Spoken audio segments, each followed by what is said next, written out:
Episode 9 में हम देखते हैं सुबह बाई उठती है तो सिंचैन के फोटो को देखकर समझ जाती है कि वो सिंचैन के घर में है। अब वो चुपके से जा रही थी पर सिंचैन को पता चल जाता है।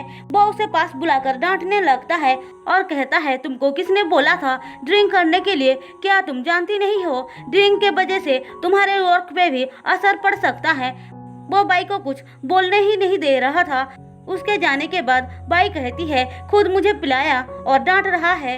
वहीं दूसरी तरफ सू केक बनाते हुए लाइव स्ट्रीम कर रही थी।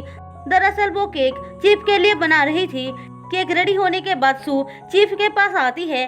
केक को देखकर उसके मुंह में पानी आने लगती है पर वो खुद को कंट्रोल करके कहता है तुम्हें पता नहीं क्या, मैं एक डायबिटीज पेशेंट हूँ। सू कहती है ये केक शुगर फ्री है। अच्छा तो तुम मुझे केक खिलाकर काम निकलवाना चाहती हो, ठीक है तो फिर मैं खुद ही खा लेती हूँ। मैं 3 साल का बच्चा नहीं हूँ जो तुम्हारे इस हरकतों से पिघल जाऊंगा।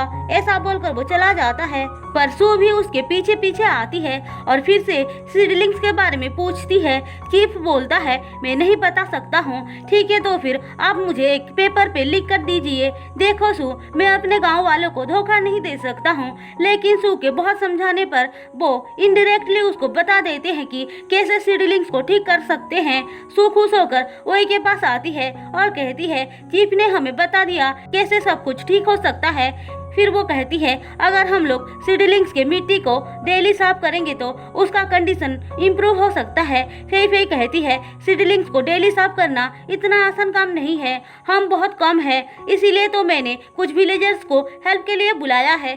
तभी यूई आंटियों को अपने साथ लेकर आता है। सब लोग मिलकर काम करने लगते हैं और इस बार वही चेक करता है तो सब कुछ सही हो चुका था। सारे लोग इस बात से बहुत खुश हो जाते हैं। सू सबको थैंक्स बोलकर कहती है कल सब मिलकर डिनर करेंगे।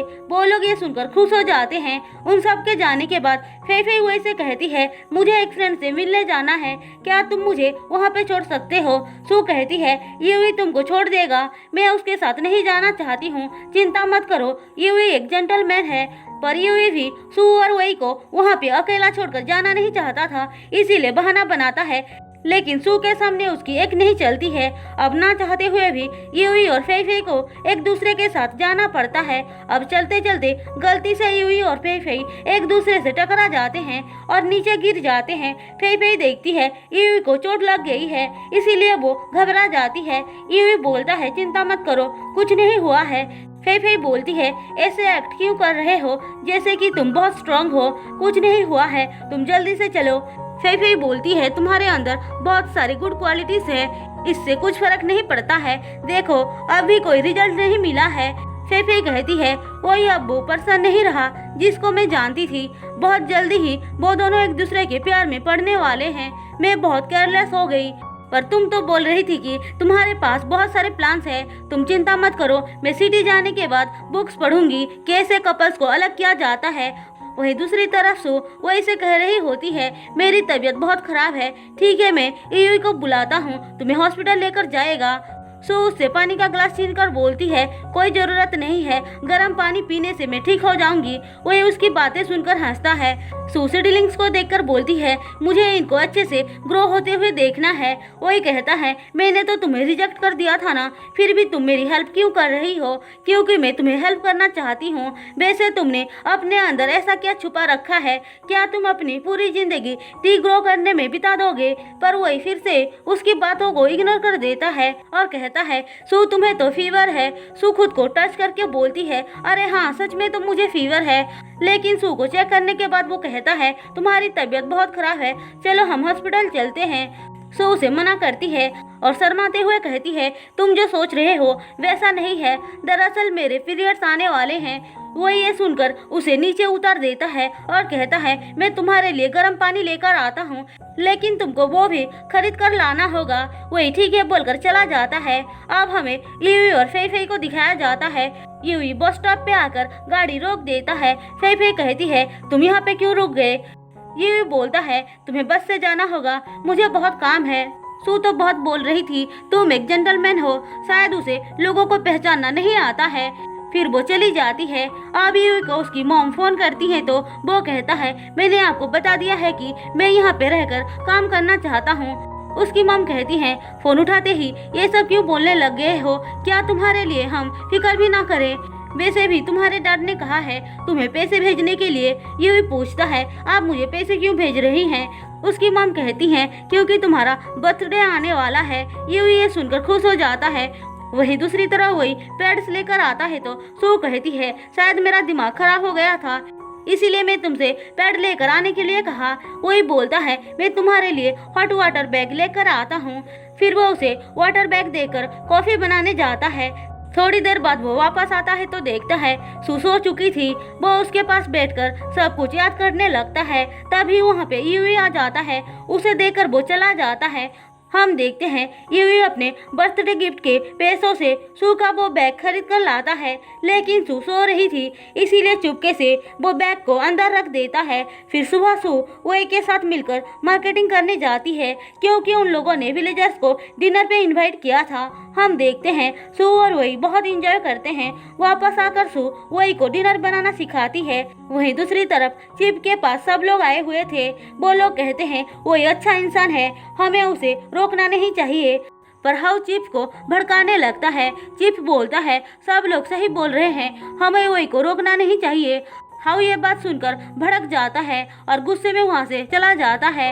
हम देखते हैं वही सब कुछ सुन रहा था। वो चिप के पास आकर बोलता है आप भी चलो डिनर पे। चिप मना करके बोलता है अगर मैं वहाँ पे गया तो ऐसा लगेगा जैसे कि मैंने तुमसे घूस लिया है। वैसे मैं टाउन जाने वाला हूँ, अगर तुम्हें कुछ टूल्स चाहिए तो मुझे बोल देना। वही बोलता है मैं ऑरेंज जैस्मिन को डेफिनेटली ग्रो करके ही रहूंगा। ओवर कॉन्फिडेंट होना सही नहीं होता है। तुम्हारी मॉम तुम्हें हेवन से देख रही है, तुम्हारे लिए सब कुछ डिफिकल्ट होने वाला है, संभल कर रहना। ये रास्ता इतना भी आसान नहीं है। अब रात को सब लोग मिलकर डिनर करते हैं।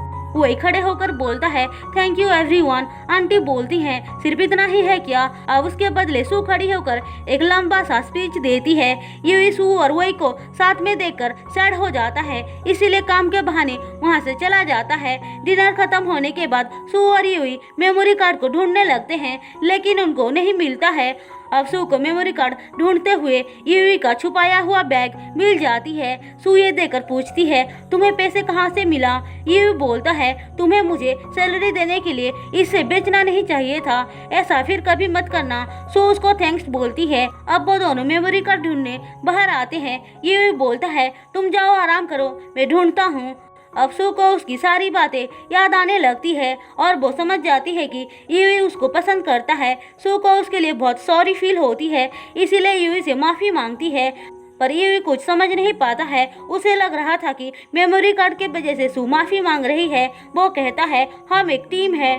अब सुहा फई फई वही से कहती है क्या तुम एक शावर रूम नहीं बना सकते हो, बहुत प्रॉब्लम हो रही है। सू भी यही बोलती है लेकिन वही मना कर देता है। अब सू और यूई एक आदमी से बात करने आते हैं और उसे बता देते हैं कि उनका मेमोरी कार्ड खो गया है। वो आदमी कहता है तुम्हें सनशाइन से हेल्प लेना चाहिए, उनके पास फुटेज होगा। सनशाइन सियांग की कंपनी होती है, इसीलिए वो दोनों टेंशन में आ जाते हैं। उनको पता था सियांग कभी भी हाँ नहीं बोलेगी, फिर भी वो दोनों उसके पास जाते हैं। उनके साथ वही होता है जो उन्होंने सोचा था। सियांग उनकी हेल्प करने से मना कर देती है। वहीं दूसरी तरफ वो एक बाथटब बनाता है।